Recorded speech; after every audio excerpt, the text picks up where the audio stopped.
আসসালামু আলাইকুম প্রিয় ভিউয়ার্স। আমরা আজকে যে জার্নিটি আপনাদের সাথে শেয়ার করব সেটি হচ্ছে বাংলাদেশের একটি ঐতিহ্যবাহী জেলা কুষ্টিয়া জেলার কিছু দর্শনীয় স্থান। আর সেগুলো হচ্ছে লালন শাহ সেতু, হার্ডিঞ্জ ব্রিজ, কুষ্টিয়ার লালন মেলার ঐতিহ্যবাহী স্থান লালনের ছেউড়িয়া। এরপরে আছে রবীন্দ্রনাথের কুঠিবাড়ি। এই সকল জায়গা আপনাদেরকে দেখাবো এবং বর্ণনা দেব। তো সে পর্যন্ত আপনারা আমাদের সাথেই থাকুন। আমরা রাজশাহী থেকে রওনা হয়েছি আমাদের অফিসিয়াল একটি ট্যুর এটি। আমাদের অফিসের কলিগ সাদিদের বাসায় আমাদের আজকে দাওয়াত আছে। চুয়াডাঙ্গা জেলায় ওর বাসা।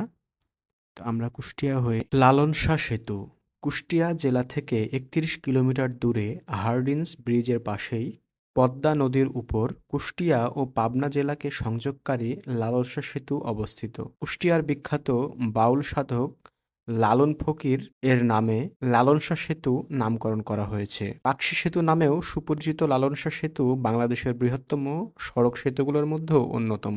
৭.৫ মিটার ২ লেন বিশিষ্ট এ সেতুর ভিত্তিপ্রস্তর স্থাপন করা হয় ২০০১ সালের ১৩ জানুয়ারিতে এবং ২০০৮ সালের ১৮ মে পূর্ণাঙ্গরূপে যানবাহন চলাচলের জন্য খুলে দেওয়া হয় এটি। ১.৮ কিলোমিটার দৈর্ঘ্য এবং ১৮.১০ মিটার প্রস্থ বিশিষ্ট লালন শাহ সেতু পাবনা ও কুষ্টিয়ার মধ্যে সড়ক পথে যোগাযোগ স্থাপন করেছে। সেতুর মোট স্প্যানের সংখ্যা ১৭টি এবং প্রতিটি স্প্যানের দূরত্ব ১০৯.৫ মিটার।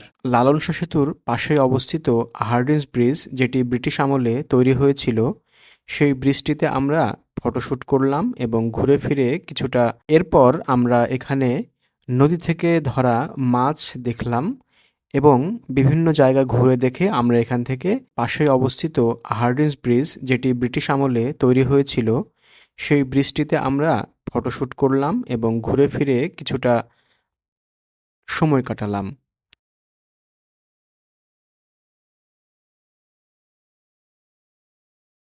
ওসামা এবং খায়রুল তারা দৌড়াদৌড়ি করছে বিভিন্ন জায়গায়। এভাবে আমরা সবাই খুব সুন্দরভাবে ঘুরে দেখলাম। তো এখানে খুব সুন্দর জায়গাগুলি। পাকশী ব্রিজের নিচে মেলা বসে, সেখানে বিভিন্ন দোকান আছে, সেগুলো ঘুরে দেখাটা খুবই মজার একটা ব্যাপার। এরপরে এই জায়গাগুলো খুবই সুন্দর, পরিষ্কার পরিচ্ছন্ন, নিরিবিলি। আমরা সবাই খুব সুন্দরভাবে জায়গাগুলো ঘুরে দেখলাম। আপনারাও চেষ্টা করবেন সময় নিয়ে এসে এগুলো খুব সুন্দরভাবে ঘুরে দেখার। অসাধারণ একটি স্থান। এখানে প্রায় পর্যটকরা আসেন এই ব্রিজটি দেখতে, কেননা ব্রিটিশ আমলে এই ব্রিজটি তৈরি করা হয়েছে এবং এখনও ট্রেন চলাচল করে। প্রিয় ভিউয়ার্স, এই যে দেখতে পাচ্ছেন ট্রেন যাচ্ছে উপর দিয়ে, আর আমরা নিচে বসে আছি, হাঁটাহাঁটি করছি।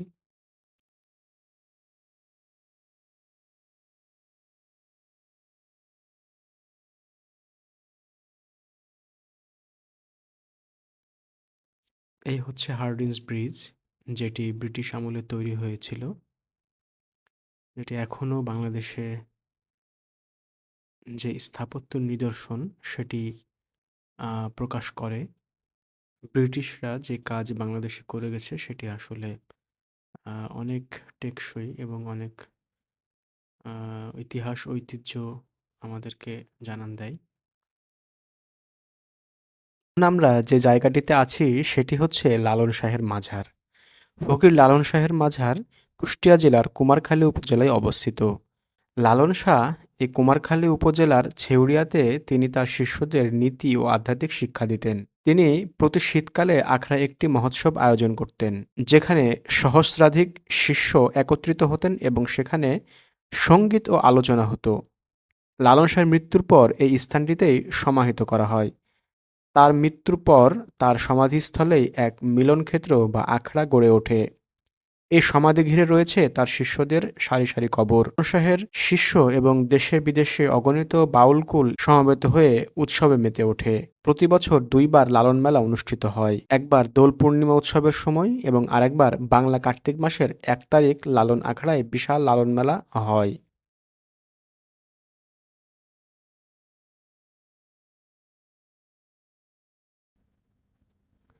কুষ্টিয়ায় এসেছি আর কুলফি মালাই খাবো না, এটা কি হয়? কুলফি মালাই হচ্ছে কুষ্টিয়ার বিখ্যাত একটি মালাই।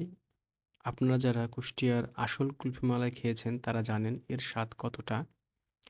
তো আমরা যখন এই মামাকে দেখলাম তখন আমরা সবাই একটি করে কুলফি মালাই নিলাম এবং সবাই সবার মতো করে খাওয়া শুরু করলাম। প্রিয় ভিউয়ার্স, দেখুন কত সুন্দরভাবে ইনি পরিবেশন করছেন। আসলে খুবই সুন্দর এই কুলফি মালাইগুলি। স্বাদে অসাধারণ খেতে। আ দেখলেই খেতে মন চায়। আপনারা যারা এটি খেয়েছেন তারা জানেন কতটা সুস্বাদু। তো আমরাও সবাই নিলাম এবং খাওয়া শুরু করলাম। তো খাওয়া শেষ করে এখন আমরা মোটামুটি একটা প্রস্তুতি নিয়ে ফেলেছি। এখান থেকে আমরা এখন আ রবীন্দ্রনাথ কুঠিবাড়ির দিকে আমরা রওনা দেব। তো এই হচ্ছে মূলত আমাদের আ ট্যুর। তো সবাই মোটামুটি এখানে আমরা রেডি আছি। এখন ছেউরিটা একটু ভালোভাবে আমরা দেখছি। যেহেতু অনেকেই নতুন এসেছে, সবাই এর আগে আসেনি। আর আমি যেহেতু এখানেই দীর্ঘদিন ছিলাম, কুষ্টিয়া ইসলামিক ইউনিভার্সিটিতে আমি পড়াশোনা করেছি। এজন্য প্রতি বছর বা প্রায়ই এখানে আমার আসা হতো। তো সবাইকে জায়গাটা খুব সুন্দরভাবে ঘুরে দেখানো হচ্ছে।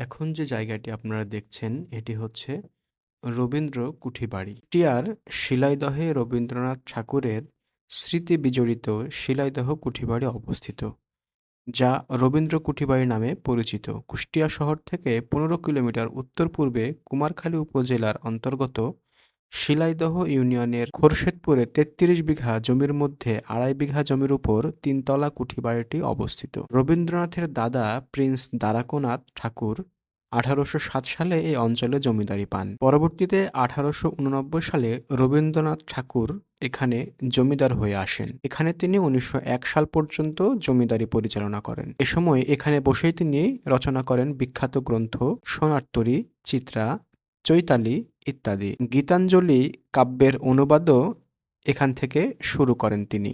এই বাড়িতে রুম সংখ্যা ১৮, দরজা সংখ্যা ১৭, জানালার সংখ্যা ৩০টি। কুঠিবাড়ির তিনতলার কামরাটি ছিল রবীন্দ্রনাথের লেখার ঘর। ১৮৫৮ সাল থেকে প্রত্নতত্ত্ব অধিদপ্তরের ব্যবস্থাপনায় শিলাইদহ কুঠিবাড়িটি গৌরবময় স্মৃতিরূপে সংরক্ষিত আছে। টিকিট প্রাপ্তি: জাদুঘরের গেটের পাশে রয়েছে টিকিট কাউন্টার। জনপ্রতি টিকিটের দাম ১৫ টাকা। তবে ৫ বছরের কম কোনো বাচ্চার জন্য টিকিটের প্রয়োজন নেই। তবে মাধ্যমিক পর্যায়ের শিশু-কিশোরদের জন্য প্রবেশ মূল্য নির্ধারণ করা হয়েছে ৫ টাকা। সার্কভুক্ত বিদেশি দর্শনার্থীর জন্য টিকিট মূল্য ৫০ টাকা এবং অন্যান্য বিদেশি দর্শকদের জন্য টিকিটের মূল্য ১০০ টাকা করে ধার্য করা হয়েছে। বন্ধ এবং খোলার সময়সূচি: গ্রীষ্মকাল সকাল ১০টা থেকে সন্ধ্যা ৬টা পর্যন্ত কুঠিবাড়ি খোলা থাকে। মাঝখানে দুপুর ১টা থেকে ১টা ৩০ পর্যন্ত আধা ঘন্টার জন্য বন্ধ থাকে। আর শীতকালে সকাল ৯টা থেকে বিকাল ৫টা পর্যন্ত খোলা থাকে। শীতকালেও দুপুর ১টা থেকে ১টা ৩০ পর্যন্ত বন্ধ থাকে। আর সব সময়ের জন্যই শুক্রবারে জুমার নামাজের জন্য ১২:৩০ থেকে ৩টা পর্যন্ত বন্ধ থাকে। রবিবার সাধারণ ছুটি এবং সোমবার বেলা ২টা থেকে খোলা থাকে। এছাড়াও সরকারি কোনো বিশেষ দিবসে জাদুঘর বন্ধ থাকে।